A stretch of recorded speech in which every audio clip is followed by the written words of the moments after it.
ఫిదా అంటే సాయి పల్లవి. ఉప్పెన అనగానే కృతి శెట్టి గుర్తుకొస్తారు కదూ. భానుమతి, బేబమ్మ పాత్రల్లో నటించి అంతలా మాయ చేశారు మరి వీళ్ళు.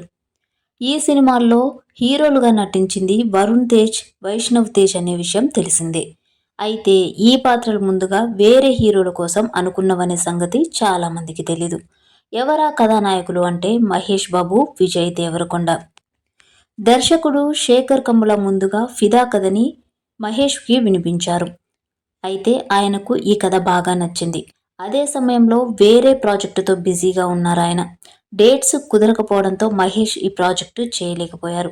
మహేష్ కోసం వేచి చూస్తే ఆలస్యం అవుతుందనే ఉద్దేశంతో వరుణ్ తేజ్తో ఫిదాని పట్టాలెక్కించారు శేఖర్ కమ్ముల. ఇక ఉప్పెన విషయానికొస్తే దర్శకుడు బుచ్చిబాబు కథ సిద్ధం చేసుకుని హీరో కోసం ప్రయత్నాలు మొదలుపెట్టారు.